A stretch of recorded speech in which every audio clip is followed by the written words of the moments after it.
হাসলেও মরতে হবে, কাঁদলেও মরতে হবে, সুখেও মরতে হবে, দুঃখেও মরতে হবে। রাজপ্রাসাদ আর অট্টালিকার মানুষটাও মরে যাবে, জীর্ণ কুটিরে যে লোক থাকে, হ্যাঁ, সেই লোকটাকেও মরতে হবে। জীবনে কোনোদিন দুঃখ দেখে নাই যে সেও মরে যাবে, জীবনে কোনোদিন সুখ দেখে নাই যে সেও মরে যাবে, সব মরে যাবে। এটাই সত্য, এটাই বাস্তবতা। অতএব মৃত্যু এক অনিবার্য বাস্তবতা, এটা গ্রহণ করতেই হবে। এটা যদি আমরা মনে রাখি আমাদের জীবন অনেক সুন্দর হইত, অনেক সুন্দর হইত। রাসূলুল্লাহ সাল্লাল্লাহু আলাইহি ওয়াসাল্লাম বলছেন, আকসিরু যিকরা হাযিমিল লাযযাত ইয়ানি আল মাউত। আল্লাহর নবী বলেন, আমার উম্মত তোমরা বেশি বেশি ওই জিনিসটা স্মরণ করো যে জিনিস তোমাদের সমস্ত স্বাদ, আনন্দ, আহ্লাদ চিরতরে মিটায় দিবে, তোমারে চিরস্তব্ধ করে দিবে। জলজ্জান্ত মানুষটা আমাদের সামনে হাঁটতো, চলতো, উঠতো, বসতো, ঘুরতো, ফিরতো, হ্যাঁ, সেই মানুষটা মনে করেন আমার চোখের সামনে নাই, তার লাশ আমার সামনে, আহা সেই লোকটা স্তব্ধ। পৃথিবীর কত মানুষ কত আওয়াজ করতেছে, কত শোরগোল করতেছে, কিন্তু এই লোকটা হাতও নাড়ে না, পাও নাড়ে না, চোখও মেলে না, আর কিছুই করে না। এ কি আশ্চর্য বিষয়! চোখের সামনের এই মানুষটা নাই, কি হলো তার? কে তারে থামায় দিল? কে তারে স্তব্ধ করে দিল? এ তো আমার মতো ঘুরতো, ফিরতো, হাঁটতো। আহ, আমার আব্বারে আমি কত দেখছি, একদিন আমার আব্বা চলে গেলেন। আমার দাদারে আমি কত দেখছি, আমার দাদা একদিন চলে গেলেন। আমার জ্যাঠারে আমি দেখে আসছি, দোয়া করে আসছি, ফু দিয়ে আসছি। এক সপ্তাহ পরে জ্যাঠা ইন্তেকাল করলেন, আবার এক সপ্তাহ পরে আমি গিয়া জ্যাঠার জানাজা পড়াইছি। এই তো বাস্তবতা। যুবক ভাই, তুমিও মনে রাখো, বয়স্ক বাবা আপনিও মনে রাখেন। হাসান বসরি রহমতুল্লাহ আলাইহি একজন বড় বুজুর্গ ছিলেন। উনি বলতেন, তিনি যখন কোনো যুবককে দেখতেন আর বয়স্ক দেখতেন, তো তিনি যুবকদেরকে বলতেন, ইয়া মা'শারাশ শাবাব ইন্না যারআ কাদ তুদরিকুল আহাতু ক্বাবলা আন ইয়াবলুগা। তিনি উপদেশ দিতেন, হে যুবকগণ শোনো, সব ফুল, সব ফল, সব গাছ চারা পরিপক্ক পাকা পর্যন্ত পৌঁছায় না, তার আগেই অগণিত ফুল, অগণিত ফল, অগণিত চারা গাছ ঝরে যায়, ঝরে যায়। এটা উনি মনে করাইতেন মৃত্যুর কথা। উনি এটা বুঝাইতেন, যুবক তুমি দেখো, একটা আম গাছের মধ্যে যতগুলো মুকুল ধরছে ফুল, সবগুলো আম হয় না। যতগুলো আম ধরছিল ছোট ছোট, সবগুলো বড় পাকা পর্যন্ত যায় না, তার আগেই ঝরে যায়। ঝরেই যায় বেশি, থাইকা যায় অল্প। তার মানে যুবক, কিশোর, তরুণ এই বয়সেই মৃত্যু হয় বেশি, বৃদ্ধ পর্যন্ত পৌঁছে কম। পুরা বাড়িতে অনেক সময় এমন হয় একজনও বয়স্ক লোক নাই, একজনও নাই। আমার ঘর, আমার বাপ চাচাদের যে ঘর, সেখানে আপনার এখন আমার চাচাতো ভাই, জ্যাঠাতো ভাই, আমার ভাই বেরাদর সব মিলাইয়া আমাদের ছেলে পেলে ভাই ভাতিজা মিলে না হয়তো 60-70 জন আছি আমরা, কিন্তু আমাদের একজনও বয়স্ক লোক নাই। আমার দাদাও নাই, দাদিও নাই, জ্যাঠাও নাই, চাচাও নাই, আমার আব্বাও নাই, কেউ নেই। তাইলে কেন এমন হলো? তাহলে বোঝা গেল অধিকাংশই ঝরে যায়, কবরে চলে যায়, মৃত্যু হয়ে যায়। এই জন্য ধোঁকা না খাওয়া। আরেকটা হলো, বয়স্ক লোককে দেখলে উনি বলতেন, হাসান বসরি রহমতুল্লাহ আলাইহি, ইয়া মা'শারা শুয়ুখ, হে বৃদ্ধগণ। উনি তাদেরকে জিজ্ঞাসা করতেন যে, মা ইউনতাজারু বিসসারআ ইযা বালাগা, যখন কোনো ফসল পাইকা যায় তখন আর বাকি থাকে কি? কি বাকি থাকে? কাটা। কথা বলে না, কি বাকি থাকে? ক্বালু আল হাসাদ, বা কাটাটা বাকি থাকে, পাইকা তো গেছে। তার মানে আপনারা পাইকা তো গেছেন, বয়স তো হয়েই গেছে, আর শুধু মৃত্যুটা বাকি, আর শুধু মৃত্যুটা বাকি। তাইলে যুবককে বলতেন, তুমি ভেবো না তুমি বৃদ্ধ হবা, কারণ অসংখ্য ফুল তো আগেই ঝরে যায়, অসংখ্য ফল তো আগেই ঝরে যায়, অসংখ্য গাছ তো আগেই ঝরে যায়। আবার বৃদ্ধকে বলতেন যে আপনার তো আর কিছুই বাকি নাই, আপনি তো পাইকেই গেছেন, এখন শুধু কাটা, কবর, মৃত্যু ছাড়া আর বাকিটা কি? তাহলে মৃত্যু ভুলে না যাওয়া, মৌত ভুলে না যাওয়া। রাসূলুল্লাহ সাল্লাল্লাহু আলাইহি ওয়াসাল্লাম বলেন, কাফা বিল মাউতে ওয়াইজান। নবীজি বলেন, কোনো মানুষ যদি মৃত্যুর কথা স্মরণ করে তার ওয়াজের জন্য, নসিহতের জন্য এটাই যথেষ্ট, এটাই যথেষ্ট। আমরা কিতাবে পড়ছি হযরত ওমর রাদিয়াল্লাহু তাআলা আনহু, এত বড় সাহাবী, উনি বলতেন কুল্লা ইয়াউমিন ইউকালু মাতা ফুলান মাতা ফুলান ওয়ালা বুদ্দা মিন ইয়াউমিন ইউকালু মাতা ওমর। তিনি বলতেন, হায় শোনো, প্রতিদিন ঘোষণা হয় আজ অমুকের মৃত্যু হলো, অমুকের মৃত্যু হলো, অমুকের মৃত্যু হলো। অচিরেই একদিন ঘোষণা হবে আজ ওমরের মৃত্যু হলো, আজ ওমরের মৃত্যু হলো। উনি বলেন এই ঘোষণা শুনবে খুব দ্রুত একদিন।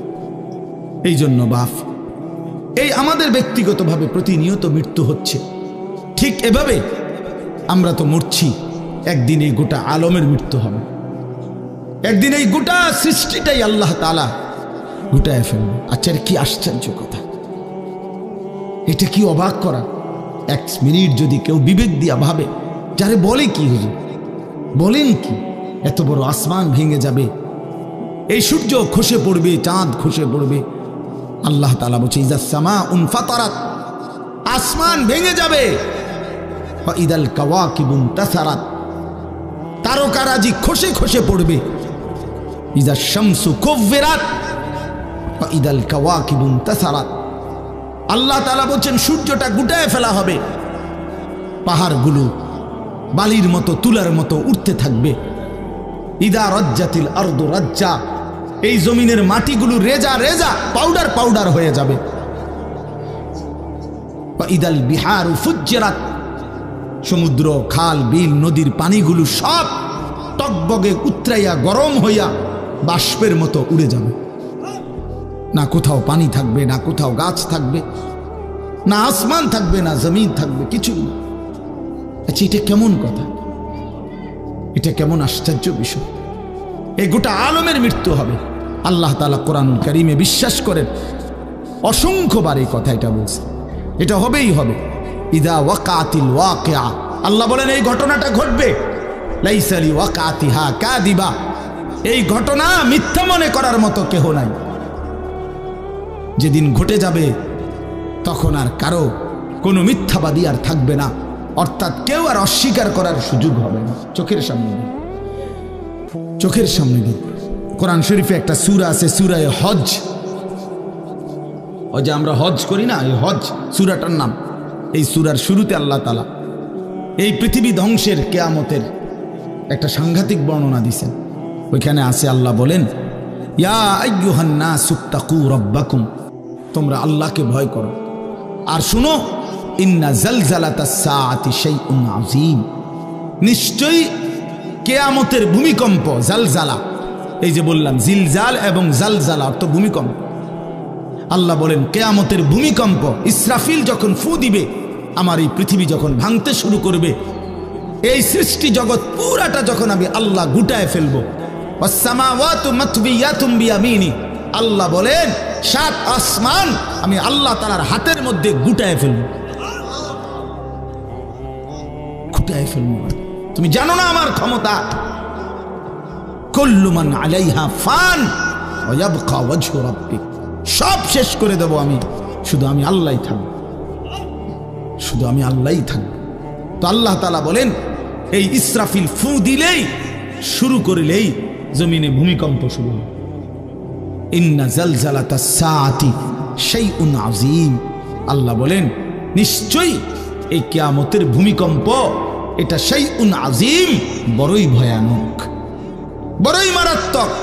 কারণ দুনিয়ার ভূমিকম্প এক নাম্বার হলো, বর্তমানের ভূমিকম্প কখনো 30 সেকেন্ড, কখনো 40 সেকেন্ড, কখনো 47 সেকেন্ড, 50 সেকেন্ড, এই সেকেন্ড সেকেন্ড, মিনিট না, 47 মিনিট নিয়ে ভূমিকম্প হয়।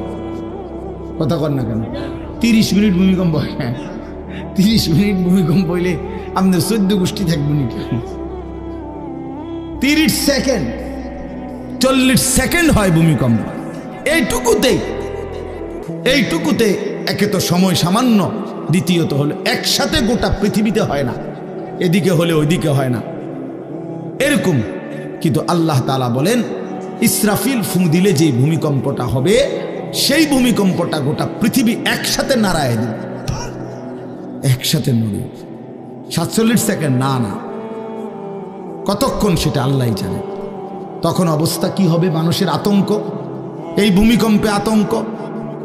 হ্যাঁ, আমি একবার চাঁদপুর মাহফিলে ছিলাম, রাত্রে ঘুমাইছি মসজিদের রুমে, ইমাম সাহেবের রুমে। এই সময় ভূমিকম্প আইছে, দরজা খুলে দিছি দৌড়, মসজিদের মাঠে আইছি দাঁড়াইয়া, চাই যে পুরা গ্রামের মানুষ সব আইসা পড়ছে, হই হুল্লোড় চিৎকার, হায় হায়। অথচ সবাই চিৎকার দিতে দিতে ভূমিকম্প শেষ। ভূমিকম্প হয়েছেই তো অল্প একটু, কিন্তু এটুকুর আতঙ্কেই যা হুজুর পাবলিক বরাবর। কিসের হুজুর আর কিসের পাবলিক, বক্তা শ্রোতা সমান। এই এখন মনে করেন ভূমিকম্প হইলে আমরা সব দিন দৌড়, আমি এখানে বুজুর্গি দেখাইব, এটা হ্যাঁ, আমি একটা বড় হুজুর বেটা প্রধান বক্তা, আমি লড়লে কি মানুষে কি করব? আপনি কি করবেন? আমার সময় কো, আমার জান নিয়ে টানাটানি। আল্লাহু আকবার। তো এই সামান্য ভূমিকম্প, কিন্তু আল্লাহ তাআলা বলেন ইসরাফিল সিংহা ফুঁ দিলে যে ভূমিকম্প হবে বান্দা, সেটা বড়ই ভয়ানক, সেটা সারা পৃথিবী নড়বে একসাথে। তখন কি হবে মানুষের আতঙ্ক? ইয়াউমা তারাউনাহা তাযহালু কুল্লু মুরদিআতিন আম্মা আরদাআত। এই 1 নম্বরে আল্লাহ বলেন যে মা তার বাচ্চাটাকে দুধ পান করাইতেছিল, এই কোলের বাচ্চা, দুধের বাচ্চা, আপন মা তার দুধের বাচ্চা ভুলে যাবে, ফেলে দিবে, ছুঁড়ে মারবে, আর মা পাগলের মতো দৌড়ানো শুরু। কোরআন শরীফের আয়াত। ওয়াতাদাউ কুল্লু যাতি হামলিন হামলাহা।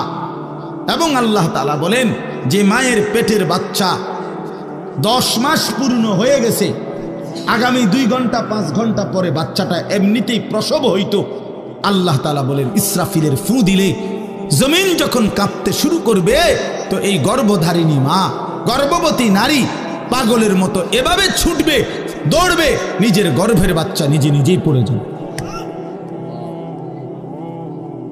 ও তারান নাসা সুকারা, আল্লাহ বলেন মাতালের মতো সমস্ত মানুষগুলো ছুটতে থাকবে। ফাইদা বারিকাল বাসার ও খাসাফাল কামার ও জুমিআ শামসু ওয়াল কামার। আল্লাহ তাআলা বলে চন্দ্র সূর্য আলোহীন হয়ে যাবে, সূর্য চন্দ্র এক হয়ে যাবে।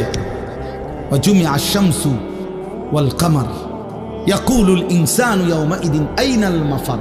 লোকেরা দৌড়বে আর ছুটবে, মানুষ একে অপরকে জিজ্ঞেস করবে ভাইয়া পালাবো কোথায়, দাঁড়াবো কোথায়? কোথাও তো স্থির কোনো জায়গা নাই, কোথায় দাঁড়াবো? আল্লাহ তাআলা বলেন কাল্লা লা ওয়াজার, না বান্দা, সেদিন আর কোথাও জায়গা মিলবে না। ইলা রব্বিকা ইয়াউমাইদিনিল মুস্তাকার, আজকে শুধুই কেবল তোমার আল্লাহর কাছেই আশ্রয় ঠিকানা।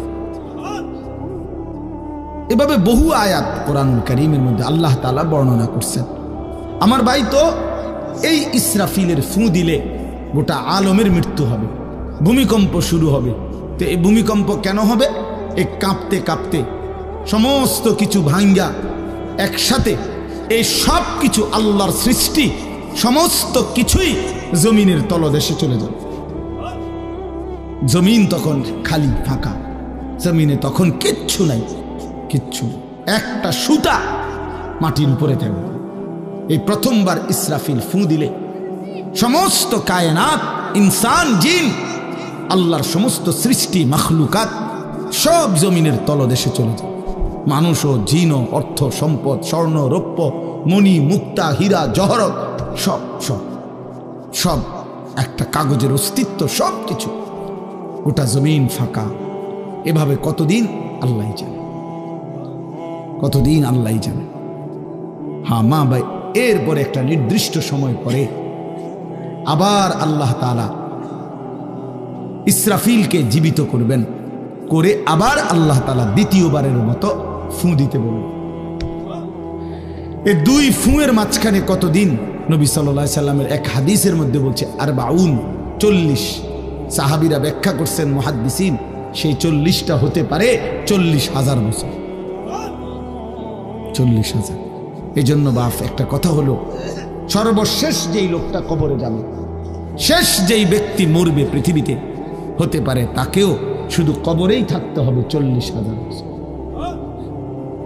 40,000 বছর, এরপরে তো আখিরাত। এই 40,000 বছর যদি কবরে আযাব হয়, 40,000 বছর যদি কবরে আযাব হয় ভাই, তখন কি হবে? এবার ভেবে দেখেন, এখন যারা কবরে যাচ্ছে, হ্যাঁ, নূহ আলাইহিস সালামের জামানায় যারা মারা গেছে, ইব্রাহিম আলাইহিস সালামের জামানায় যারা মারা গেছে, নবীজি সাল্লাল্লাহু আলাইহি সাল্লাম তো 1,500 বছর আগে ইন্তেকাল করছেন, 1450 বছর আগে। তো ওই সময়ে যারা মারা গেছে তারা কবরে পড়ে আছে আজকে 1,500 বছর, 1,500 বছর, 1500 বছর। তাহলে নূহ আলাইহিস সালামের জাতি কত বছর থেকে পড়ে আছে? কোথায় নূহ নবী, কোথায় আমাদের নবী? কত ব্যবধান! এই জন্য বাপ, শুধুমাত্র কবরের বিষয়টাই তো সাংঘাতিক, আখিরাত তো পড়ে। শেষ ব্যক্তিটাও যদি কবরে থাকতে হয় 40,000 বছর, তো এখনকার মানুষগুলো আছে কত কাল ধরে। তো এই যার কবরে আযাব হচ্ছে, আহা বাপ, সে কি পরিমাণ কষ্ট পাচ্ছে ভাইবা দেখে। কবরবাসীদের রুহের মাগফিরাত, আরে ভাইয়া একবার চোখ বন্ধ করে 1 সেকেন্ড ভাবেন, আজ আমরা যাদের রুহের মাগফিরাত কামনা করলাম, এই 20 বছরের ব্যবধানে, 30 বছরের ব্যবধানে, 10 বছরের ব্যবধানে, 50 বছরের ব্যবধানে, আবার এর পরের লোকেরা আমাদের রুহের মাগফিরাত কামনা করে। এটা কি পরিমাণ বাস্তবতা, কি পরিমাণ বাস্তবতা! এটাকে অস্বীকার করার, না বুঝার কিছুই নাই, মৃত্যুকে না বুঝার কিছুই নেই। কারণ এত বেশি জলজ্জান্ত আল্লাহ তাআলা এটা আমাদের সামনে দেখাইছেন, এত মানুষের মৃত্যু আল্লাহ আমাদের সামনে দেখাইছেন, এটাকে অস্বীকার করার, না বুঝার কিছুই নেই, কিছুই নেই। তো চলেন, এরপরে আল্লাহ তাআলা ইসরাফিলকে আবার জীবিত করবেন। জীবিত করে আল্লাহ তাআলা ইসরাফিল আলাইহিস সালামকে বলবেন, ইসরাফিল আবার তুমি সিংহায় ফুঁ দাও। এইবার যখন সিংহায় ফুঁ দিবে, তখন ইসরাফিল আলাইহিস সালামের এই দ্বিতীয় ফুঁতে আবার ভূমিকম্প শুরু। আবার কি শুরু হবে? ও মাঝখানে ভাই, ওই ছেলে অপদার্থ, কথা বলো না, হাসাহাসি করো না, কারো কথা বাকি থাকলে, দুষ্টামি বাকি থাকলে উঠে চলে যাও, বাহিরে আলাদা জায়গা আছে। গাফেল সন্তান কোনো কিছুতেই যাকে কোনো আসর করে না। আহা, আপনারা জানেন না, আপনাদের এক এক ছেলের অবস্থা হলো কলিজাটা পাথর হয়ে গেছে, কোনো কিছুই তার কলিজা নাড়ায় না। এত শক্ত জানোয়ার যে খোদার 365 দিনে কোনো দিন ফজরের নামাজ পড়ে না, একদিনও না। মানুষের বাচ্চা এত বড় জানোয়ার হয় কেন? আরে তুই কোন মানুষের বাচ্চা? তুই কোন মার দুধ খাইলি? না ফরমান, কেমনে মানুষ হইল? এটা কি ধরনের মানুষ? একদিনও নামাজ পড়ে? ছি ছি ছি ছি ছি, মুসলমানের বাচ্চা এত বড় জানোয়ার হয় কেমনে? কোনো দিন নামাজ পড়ে না, 6 মাসে 9 মাসে কোনো দিন বলতে পারবে না নাফরমান কোনো দিন 5 ওয়াক্ত নামাজ পড়ছে কিনা। হায় হায়, এত বড় অসভ্য! মায়ের সন্তান হয় কেমনে? বাবার সন্তান হয় কেমনে? চিন্তা করো, কোনো কিছুই। ছেলে পেলেদের হালাত হলে এই পরিমাণ লাগাম ছাড়া, কিসের মা কিসের বাবা, কে তার মা কে তার বাপ, কে কি তার ধর্ম, তার আল্লাহকে, তার রসুলকে, তারে বানাইছে কে, আসছে কোত্থেকে, কেন আসছে, কি করতেছে, কি করছে, কিচ্ছুর খবর, কিচ্ছুর খবর। আসে, হাঁটে, বুট খায়, বন খায়, মোবাইল টিপে, খারাইয়া মতে, বইয়া মতে, বন্ধু বান্ধবীদের সাথে আড্ডা দেয়, মেয়ের পিছনে ঘোরে, অসভ্য অশ্লীল কথাবার্তা বলে, এটা কি এটা জিন্দেগি হলো? ভেবে দেখেন। ওফ, কোন সুস্থ স্বাভাবিক মানুষ এমন হয়? বলো ভাইয়া বলো। রাগ করো না বাপ, কে তোমা করে মনে করাই দিব? কেউ মনে করা। হা, বাবা মারও ফিকির শেষ, শুধু টাকা রোজগারের ফিকির। দেশে থাইকা পারো, নইলে বিদেশ গিয়া পারো, কোনো না কোনোভাবে পয়সা রোজগার করো। টাকা রোজগার করলে মা বাপ খুশি, টাকা রোজগার না করলে না অখুশি, খালাস। এরপরে ইমান আছে কিনা, ইসলাম আছে কিনা, নামাজ আছে কিনা, কোরআন আছে কিনা, আল্লাহ চিনে কিনা, হালাল হারাম কিনা, জায়েজ না জায়েজ না, এত কিছু আমার দরকার। ফুতেরে জিগায়ও না যে ফুত কামাই যে করতেছ, কি হালাল কামাই করো না হারাম, না এত কিছুর দরকার কি? টাকা দিতেছে, খাইতেছে, ঘুমাইতেছে, বিল্ডিং করতে আসে, জমি কিনতে আসে, আপেল মালটা খাইতেছে। এক ছেলে আমারে নিজে বলছে, আমি সবার ব্যাপারে বলি না, এক ছেলে আমারে নিজে বলছে, হুজুর আমি একটা দেশের নাম বলছে, যেই দেশে আমার কর্মটা ছিল, চলে আসছে ওই দেশ থেকে।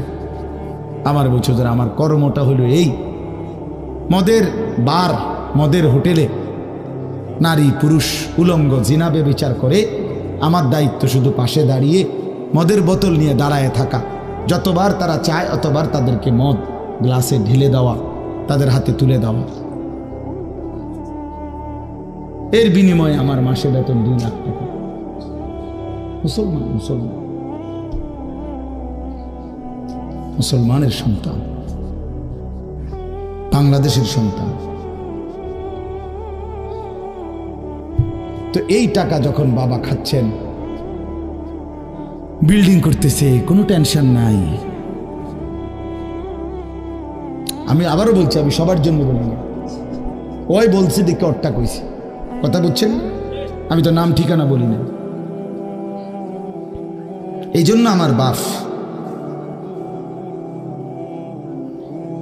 ডাক দিয়েন না, ডাক দিয়েন না, একজনও ডাক দিয়েন না, অসভ্যরে ডাক দিয়েন না। হ্যাঁ হ্যাঁ, ডাক দিবেন কেন? হাইওয়ানকে ডাক দিবেন কেন? শুনেন, আপনারাই শুনেন, এত এত মানুষ শুনতে হবে না, কোনো অসুবিধা নেই, কোনো অসুবিধা নেই। আমি তো এটাই বুঝাইতে চাইতেছি, প্রত্যেকটা মানুষ আজকে মুসলমান, আমরা ঘর দেখায়, ফার্নিচার দেখায়, বিল্ডিং দেখায়, হুজুর দোয়া করেন, ঘরটা করছি, হুজুর দোয়া করেন। কিতা দোয়া করতে হবে না, কিতা দোয়া করতে, বিল্ডিং এর দোয়া কিতা? আবার ইট বালুর লেগে দোয়া করে লাভ কি বেড়া? হুজুর মোটরসাইকেল কিনছি, হুজুর দোয়া করে দেন। কিতা দোয়া করতো? কি মোটরসাইকেলের দোয়া কিতা? আবার আজীব লাগে না? বাস্তব এগুলো সার ডালাই দিই আজকে, হুজুর কিন্তু দোয়া করে দেন, সার ডালাই দোয়া। হ্যাঁ, ওটা সার ডালাই করে, ওটার ফুতে মোবাইলে অশ্লীল উলঙ্গ ছবি দেয়। ওটার সন্তান উনি দাঁড়াইয়া রয়েছে মিস্ত্রিগো সামনে, ওনার গাম বাইয়া বাইয়া পড়তেছে সার ডালাইয়ের দিন, আর অসভ্য জানোয়ার সন্তান বন্ধুদের সাথে উলঙ্গ ছবি দেখতেছে। ওই জানোয়ারের জন্য উনি সার ডালাই দিতেছে, ওই হাইওয়ানের জন্য উনি ঘর করে দিয়ে যেতেছে। উনি কবরে জায়গা ঘর করে দিয়ে গেছে, এর জন্য ঘর করলেন? ছি ছি ছি ছি ছি। আমার দেওয়া ঘরে আমার কষ্টের কমাইয়ে এখানে বসে বসে রঙিন ছবি দেখবে, উলঙ্গ দৃশ্য দেখবে ঘরে শুয়া শুয়া সারা রাত। এর জন্যই আমার জীবনের এই অর্জন, এই ছিল আমার উপার্জনের উদ্দেশ্য। আহ, কতবার বললে বুঝবেন? কেমনে বললে বুঝবেন? কারে বললে বুঝবেন? আল্লাহ মাফ করে দেন। চলেন বাপ, তো বলতেছিলাম আল্লাহ তাআলা ইসরাফিল আলাইহিস সালামকে বলবেন আবার ফু দাও। তো তিনি দ্বিতীয়বারের মতো ফু দিলে জমিন আবার ভূমিকম্প শুরু হবে। এই ভূমিকম্পে জমিন কাঁপতে কাঁপতে এইবার জমিনের তলদেশে ওই প্রথমবার ফু দেওয়াতে ভূমিকম্প কাঁপতে কাঁপতে সব উপরে যা ছিল সব নিচে চলে গেছে। মনে আসেনি? এটা কইছি। তাহলে উপরটা কি? ফাঁকা। এইবার নিচে যা ছিল সব উপরে চলে আসবে। আসলেই এটা হাসরের মাঠ। সমস্ত নিচের জিনিস যা কিছু, একেবারে মানুষ, গরু, ছাগল, হাঁস, মুরগা, জিন, ইনসান, গদ, দুয়ার, বাজার, ব্যবসা, দোকান, টাকা, হীরা, জহরত, মণি, মুক্তা, টাকা পয়সা, অর্থবিত্ত, সব সোজা কথা জমিনের তলদেশের সব কিছু জমিনের উপরে উঠে আসবে। উঠে আসলেই এইটা হাসরের মাঠ। এই হাসরের মাঠ কোনটা জানেন? এই যেখানে বসে আছেন এখন, এটাই হাসরের মাঠ। এই জমিনের উপরেই হাসরের মাঠ। বাকি শুধু আল্লাহ কোরআন বলছে ইদাল আরদু মুদ্দাত, আমি আল্লাহ জমিনটাকে টেনে আরো লম্বা করে দেব, আরো বড় করে দেবো, আর কি প্রশস্ত করে দেবো। কারণ ওই যে পিসের মানুষ খারাপ লাগবে না, মানুষ তো দাঁড়াই বসেই আদম আলাইহিস সালাম থেকে নিয়া, মানুষ বেশি না, মানুষ, গরু, ছাগল, হাঁস, মুরগা, জিন, ভূত সব খারাপ না, সব দাঁড়াবে তো। এই জন্য আল্লাহ তাআলা বলেন জমিন আমি প্রশস্ত টেনে দিব, লম্বা করে দিব, এতটুকু। বাকি এটাই হাসরের মাঠ, এটাই হাসরের মাঠ। এই কথাটাই এখানে আল্লাহ তাআলা উল্লেখ করছেন। ইদা জুলজিলাতিল আরদু জিলজালাহা, যখন দ্বিতীয়বারের মতো ইসরাফিলের ফু দিলে জমিনের ভূমিকম্প শুরু হবে। ওয়া আখরাজাতিল আরদু আসকালাহা, আল্লাহ তাআলা বলেন তখন জমিন তার তলদেশে যা ছিল সমস্ত জমিনের তলদেশে, এগুলো এতদিন জমিনের বোঝা ছিল, বোঝা মানে মাটির নিচে, এগুলো সে মনে যেন ফোজা কান্দে লইছে। এবার ওয়া আখরাজাতিল আরদু আসকালাহা, জমিন তার বোঝা মানে জমিনের তলদেশে যা ছিল সে এবার তা জমিনের উপরে উঠাই দিবে, উপরে উঠাই দিবে। এরপরে আশ্চর্য কথা শুনেন, এর পরের কথাটার জন্য রাসূলুল্লাহ সাল্লাল্লাহু আলাইহি সাল্লাম হাদিসে বলছেন, এই ভাই শুনেন, ছেলেরা তোমরাও শোনো।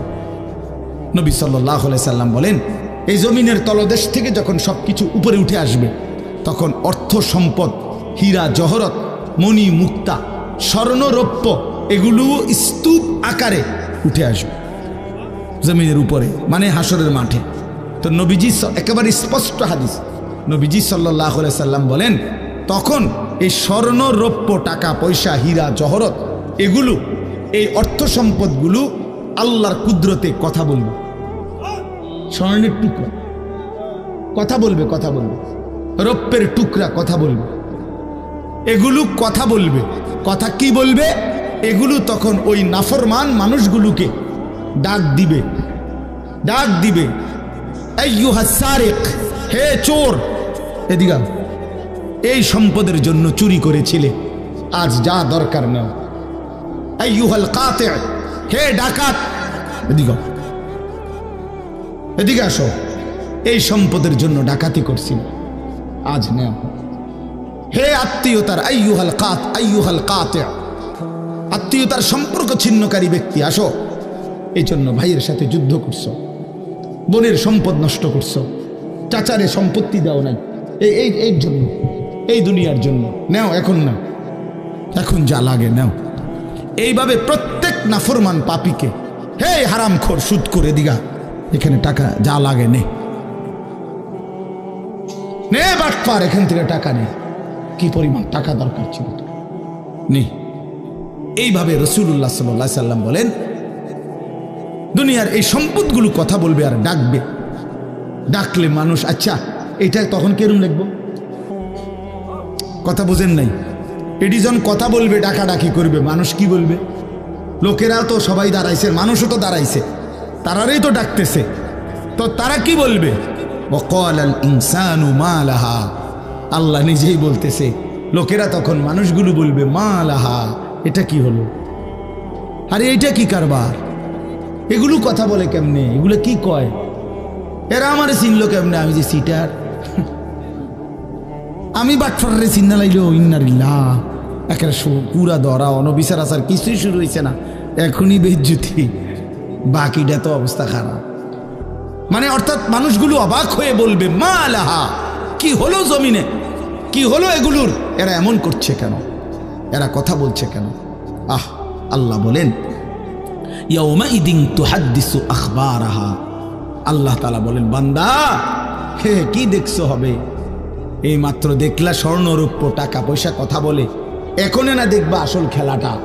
ইয়াউমাইদিন তুহাদ্দিসু আখবারাহা, আল্লাহ বলেন এখন দেখবা সরাসরি এই হাসরের মাঠে তোমার সামনে তোমার পায়ের নিচের জমিন তোমার পুরা জিন্দেগীর কথা, তোমার যত তথ্য ভালো কিংবা মন্দ, নেক কিংবা গুনাহ, তোমার সমস্ত কিছু রাতের কিংবা দিনের, একাকী কিংবা প্রকাশ্যের, গোপন কিংবা আড়ালের, আল্লাহর কসম জমিন সবটা এখন তোমার সামনে বলে দিবে। ইয়াউমাইদিন তুহাদ্দিসু আখবারাহা। রব্বুল আলামিন বলেন জমিন সবটা কথা বলে দিবে, ভালোটাও মন্দটাও, আলোটাও অন্ধকারটাও, একাকীও অন্ধকারেও, প্রকাশ্যেও সবার মাঝেও সব বলে দিবে। রাতের চুরি বলে দিবে, রাতের তাহাজ্জুদ তাও বলে দিবে, মদের আড্ডার কথাও বলে দিবে, জুয়ার আড্ডার কথাও বলে দিবে। সারা রাত যুবক উলঙ্গ ছবি দেখেছ, আল্লাহর কসম সেটাও বলবে। যে যুবক মালিকের সেজদা দিয়েছে সেটাও বলবে। তাহাজ্জুদ শোনাবে, আবার সবার সাথে যে জামাতে নামাজ পড়েছে এটাও বলবে, সব কিছু বলে দিবে। আল্লাহ বলেন যদি মানুষ ভাবতে চাও জমিন কিভাবে কথা বলে, স্বর্ণরৌপ্য কিভাবে কথা বলে, আল্লাহ বলেন বিআন্না রাব্বাকা আওহা লাহা, আল্লাহ তাআলা আদেশ করেছেন বলেই কথা বলে।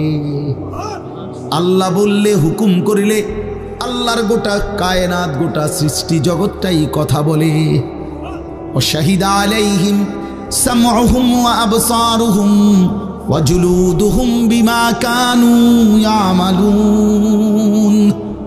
আল্লাহ বলে হাসরের ময়দানে বান্দা তোমার কান, তোমার চোখ, তোমার সারা দেহের চামড়া, জুলুদুহুম তোমার সারা দেহের চামড়া, হাসরের ময়দানে তোমার পুরা জিন্দেগীর কর্মকাণ্ড বলে দিবে।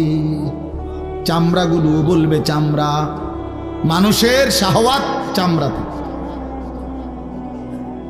এই জন্য সমস্ত যৌনতার ঘটনা, অসভ্যতার ঘটনা শরীরের চামড়া বলে দিবে। মানুষের শাহওয়াত চামড়ায়, কথা বুঝছেন কিনা? হ্যাঁ, চর্মে, চামড়ার মধ্যে শাহওয়াত, কামনা, বাসনা, যৌন চাহিদা। এই জন্য যত লোক দেখবেন বিভিন্ন হসপিটালে, যত ডাক্তার চর্মরোগের ডাক্তার, তত লোক যৌন রোগেরও ডাক্তার। হ্যাঁ হ্যাঁ, চর্ম ও যৌন রোগ বিশেষজ্ঞ, এটা একই বিষয়, একই চ্যাপ্টার। চামড়া মানে আল্লাহ তাআলা বলেন তোমার চামড়া বলে দিবে কত রাত কত দিন নারীর প্রতি অবৈধ আগ্রহ, অস্থিরতার, বেহায়াপনার, অসভ্যতা করেছিলে।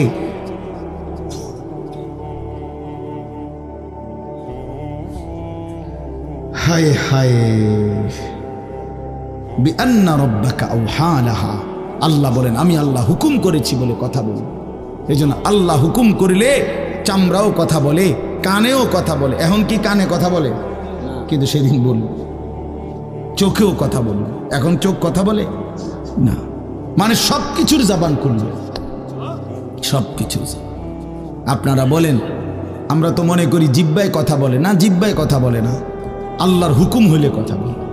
নাহলে যেই লোক বোবা তারও তো জিহ্বা আছে না, তো সে কথা বলে না। যেই লোক কানে শুনে না, তো তার কি আপনার এইভাবে কান বলতে কিছু নাই, তো সে শুনে না কেন? কথা বলেন না কেন? আল্লাহর হুকুম। যার চোখ, যে চোখে দেখেন, এই যে জুয়েল ভাই, আমি মূলত তার মহব্বতেই মাহফিলটা দিছি। তো এই যে দেখে না, তো তার এভাবে তো চোখ আছে, সে দেখে না কেন? আল্লাহ তাআলার হুকুম নাই বলে দেখে না, ঠিক কিনা বলেন না কেন? মজার বিষয় হলো রাসূলুল্লাহ সাল্লাল্লাহু আলাইহি সাল্লাম হাদিসে স্পষ্ট বলেছেন, বিশ্বাস করেন, একেবারে বিশুদ্ধ হাদিস। আল্লাহ তাআলা তার দুইটা চোখ নিয়ে গেছে, নবীজি বলছেন সে যদি সবর করে আল্লাহর হুকুমের উপরে চলতে পারে, রাসূলুল্লাহ সাল্লাল্লাহু আলাইহি সাল্লাম বলেন আল্লাহ তাআলা তাকে এই দুইটা চোখ নিয়ে যাওয়ার কারণে অন্ধ বানানোর কারণে সে যে সবর করলো, আল্লাহ রসুল বলছেন আল্লাহ তাআলা নিশ্চিত তাকে জান্নাত দান করবে। এই জন্য তুমি ভাই সবর করো। মালিকের এই দুনিয়া দেখতে পারলো না তো অপেক্ষা করো, একদিন জান্নাত দেখবা, জান্নাতের হুর দেখবা, তো আরো মজা হবে যে আমি প্রথমেই জান্নাতই দেখলাম, জান্নাতই দেখলাম। যা মালিক দুনিয়া দেখলাম না তোমার, তুমি আমারে জান্নাত দেখাই। আল্লাহ তৌফিক দান করেন।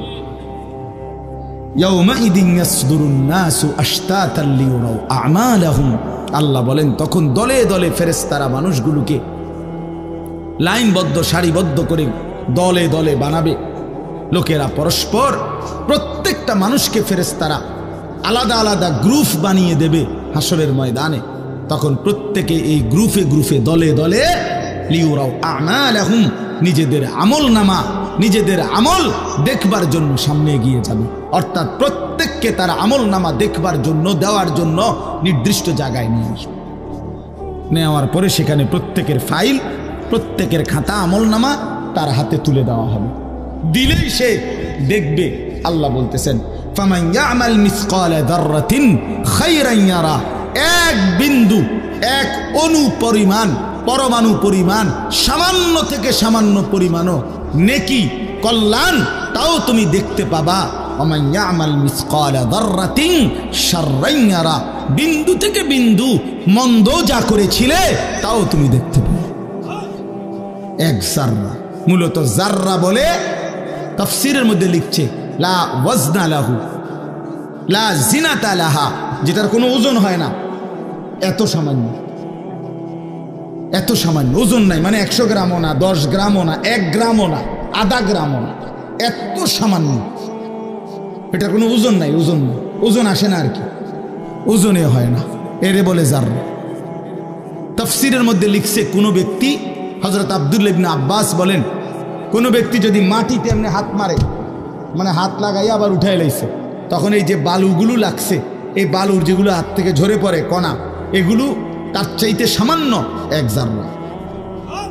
আমার উস্তাদ বলছিলেন ছাত্র জীবনে আমাদেরকে যে মানুষ যে কাপড় ধুইয়া চিপে, কাপড় এমনি চিপ্পা রোদ্রে দেয় না, মানে চিপ্পাই তো ফানি ফালায়, তো কাপড় চিপ্পা সাইরা মানুষের একটা স্বভাব হইল রৌদ্র দেওয়ার আগে এটার একটা ঝাড়া মারে, লুঙ্গিটারে একটা আগে কি মারে, ঝাড়া দিয়া এরপরে দেয়।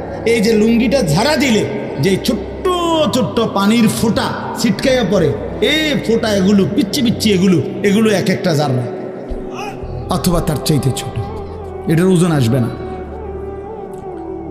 এটা 1 গ্রামও হবে না, আধা গ্রামও হবে না।